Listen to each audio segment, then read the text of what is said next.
Story 1. Carlos Antonio Castro was born in Portuguese Angola. From a young age, he had a passion for poetry and journalism. At just 15 years old, Carlos moved to Luanda to begin his career as a reporter.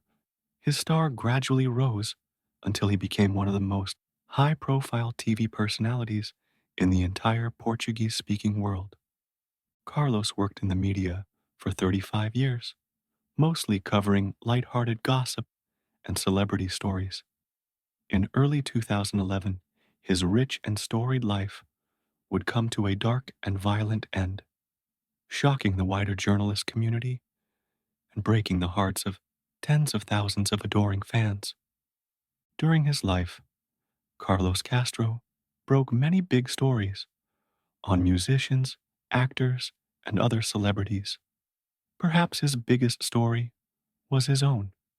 Carlos was one of the first Portuguese speaking celebrities to openly come out as gay, a groundbreaking moment he did on live television. He later said that being free to reveal the feminine side of his personality brought him a lot of joy, though he found it extremely difficult given how overly masculine Latin culture can be. Thankfully, gay and lesbian acceptance rose phenomenally throughout the late 90s and early 2000s. By 2011, Carlos was quite publicly in a relationship with 21-year-old male model Renato Samora, who had been a contestant on the Portuguese modeling themed reality show In Search of the Dream. However, there were underlying issues in their relationship. Just after Christmas of 2010, Carlos and Renato decided to fly to New York City to see some Broadway shows and spend New Year's Eve in Times Square. To some outsiders, the couple seemed very much in love. But close friends and newspaper editor Luis Perez would later state that there had been some friction between the two men towards the end of the trip. On a Friday evening, Carlos and Renato had planned to catch a musical before meeting up with Perez's ex-wife and daughter at the Intercontinental Hotel. Long after the couple was due to show up, only Renato appeared in the lobby. With a dazed look on his face, he cryptically told the women that Carlos will never leave the hotel again. Disturbed, the women informed hotel security. That night, hotel security entered Carlos's hotel room and found a horror show. Carlos had been beaten to death, and a laptop computer and a wine bottle were used as murder weapons. Even more horrifying, Carlos had been castrated using the corkscrew of a bottle opener, which was also used to gouge out one of his eyes. A medical examiner declared that his death was caused by blunt impact injuries to the head and neck compression, and it wasn't possible to determine if he was mutilated before or after he died from his head injuries. The NYPD was very focused on talking to Renato Samora, but they discovered he was at the St. Luke's Roosevelt Hospital Center after trying to slit his own wrists. After being taken into custody, he was given a psychiatric evaluation at Boulevard Hospital Center, all under the careful watch of law enforcement. Once declared mentally sound enough to be questioned, Renato stunned the officers by confessing to Carlos's murder. He claimed he tried to take his own life out of grief and to avoid paying for what he'd done. He told the police that he'd murdered Carlos to get rid of his own homosexual demons. During the remainder of the police interview, Renato appeared to be acting erratically, almost as if he was working up to make an insanity defense. After securing both men's cell phones, it became apparent that the couple had been arguing over Carlos's seeming unwillingness to splash the cash on his much younger boyfriend. In light of that new evidence, police charged Renato with second-degree murder. Given that he'd already confessed, there was no trial, The case was handed over to the New York County District Attorney, who recommended that Renato receive the maximum sentence of 25 years to life. By January of 2013, Renato Zamora was simply prisoner 13A's Ronald 56 at the Clinton Correctional Facility in Dannemora, New York. In accordance with his last will and testament, Carlos Castro's sister later spread his ashes in the subway tunnel that runs under Broadway. Despite the fact that Carlos's trip to New York was a dream come true for him, it was one that neither he nor Renato would ever return home from. Story 2. Kim Isabel Wall was born in Sweden and dreamed of a career in journalism. Later in life, that dream was realized when she was accepted to study international relations at the London School of Economics. She then went on to study journalism and international relations at Columbia University in New York City. Kim returned to Denmark with one of the finest journalistic credentials in the world. Settling in Copenhagen with her boyfriend Ola Stober, she began to write articles for some of the most popular news outlets in the world, such as The Guardian, The New York Times, Vice, and Time magazine. She went on to win the Hans Scherfig Prize for Best Digital Reportage.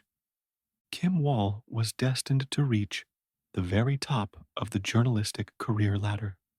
However, her promising career was tragically cut short. She received a message from Danish entrepreneur Peter Madsen, known for manufacturing submarines, accepting her request for an interview.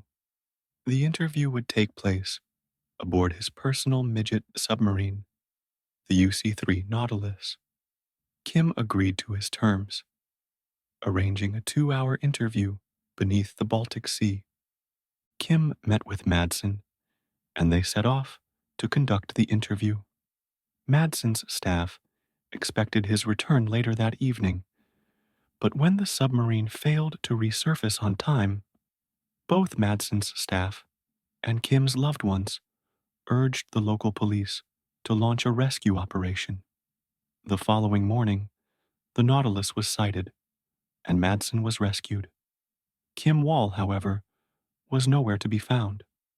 Madsen claimed she had passed away from injuries resulting from a mechanical failure, and he had disposed of her body in distress.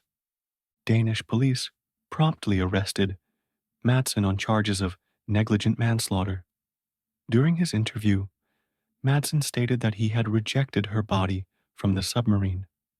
Initially, Madsen's story seemed to check out, but a proper analysis of the submarine revealed no reason behind the mechanical failure. It appeared as if someone had deliberately tried to sabotage the submarine from the inside. Despite overwhelming evidence, Madsen denied having deliberately scuttled his submarine. The case took a sinister turn when a dismembered human torso washed up on a beach. A post-mortem found multiple stab wounds on the cadaver, and Swedish divers later recovered plastic bags containing a head, a pair of legs, some clothes, and a blood-stained knife. A saw was also found washed up on the same stretch of beach. At a court hearing, Madsen asserted that Kim had died after being struck on the head by a faulty latch cover. However, the post-mortem performed on her severed head found no evidence of blunt object damage. Madsen then changed his story, admitting to dismembering her, but claiming it was only after she died from a horrible accident. He suggested she could have been poisoned by a gas leak, but the post-mortem found no traces of exhaust gases in her lungs. In early 2018, Madsen was officially charged with several offenses, including murder, indecent handling of a corpse, and assault. It was implied that Madsen had extensively tortured Kim before delivering the final blow. with a great deal of evidence supporting this claim. On April 25th, Peter Madsen was convicted of all charges and sentenced to life imprisonment. He maintained his innocence until September of 2020, when he admitted to having murdered Kim Wall in a documentary. Less than a month later, Madsen briefly escaped from prison by threatening a prison psychologist with a fake pistol and bomb belt. He was surrounded and rearrested just 500 meters from the prison walls. Friends and colleagues worldwide were stunned by Kim's horrific murder, and as Madsen's evil became apparent, the world was disgusted by his actions and attempts to escape justice.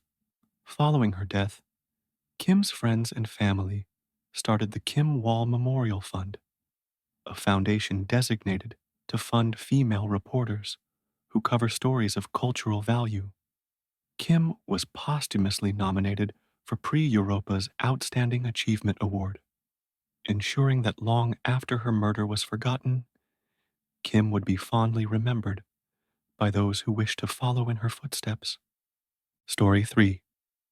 It was an early Easter morning at the Davids household. People were getting ready to have a gathering at their homes, and kids were especially excited for the Easter festivities to begin. Georgina had set up a table for all the kids, with eggs assembled and paints set, ready to paint the eggs however they liked. She looked forward to all the different ideas the kids in the house would share with her. Paul and Cliff were already out, arranging the barbecue and a little PlayStation for the kids that were going to arrive. Georgina was busy preparing all the food and arranging the snacks and drinks. Malcolm, the youngest of the three brothers, hadn't arrived yet. He was a detective. The Davids family, in the suburb of New York, was an upbeat, big joint family of three brothers and their families, and the house was always filled with the noises of children. The suburban American lifestyle that everybody wanted was achieved by the Davids. Malcolm, the youngest, was a detective at the local police department. Paul was a stockbroker at the New York Stock Exchange, and Cliff was an investment banker. Paul and Cliff were bringing in a lot of money, which initially allowed them to move to the suburbs. Georgina, their only sister, was probably the kindest of all. She was a teacher at a local school and was highly regarded in the community due to her behavior. The Davids were highly regarded in the area and helped out everyone whenever they had the chance. It was rare for someone in their position to be this kind, and people around them were happy. Paul and Cliff, both divorced, had custody of their children, and some even say that Cliff used some contacts to win custody, but nothing bad was said about them because of their kindness and constant help to the community. They were holding the annual Easter egg hunt in their backyard and were very excited about it. A lot of children from the local community were there, all excited to see all the fun activities the Davids had planned. All the kids that entered were provided with a bib to keep things running smoothly. A big lunch for everyone in town was arranged, and everyone mingled and talked about anything and everything. Many kids were egg hunting and enjoying the event. When all the kids were called to the front gate, a number of them lined up with all the eggs they had found. Every single kid was there, but there was no sign of Paul's son and Cliff's son. They went to look for them, thinking they might still be egg hunting. They looked everywhere, but there was no sign of the boys within the radius of the event. They decided to call the police, and the event was brought to a halt. Every guest was thoroughly questioned, and no one knew anything about the boys. The police were scared about losing light, knowing that once it got dark, it would become difficult to find the children. Then one of the kids, who was egg hunting with the boys, told the police that a big rabbit took both boys with him. Malcolm decided to take the lead on the case and officially declared it a kidnapping. He knew that every moment was precious, so he called for a search and issued a judge-signed order to search the area within a 10-kilometer radius and even arrest anyone dressed in a rabbit suit. Many people were dressed as rabbits, including a local boy who was dressed as a rabbit at their party. Malcolm started to interrogate him, and the boy explained that he couldn't have kidnapped the boys since he was at the party the whole time. By logic, Malcolm agreed. The boy acknowledged Malcolm's tense situation. Paul and Cliff were keeping this under wraps for now and didn't want the press involved, so they kept checking in with Malcolm on the progress. The search team had no updates, and the forest area was being searched thoroughly. Paul didn't want his wife to get involved, so he never told her about the kidnapping. Cliff, on the other hand, decided to call his wife. She was scared and angry and pleaded for Malcolm to find the boys soon. Malcolm was losing light, so he called in reinforcements and decided to do an air search over the forest.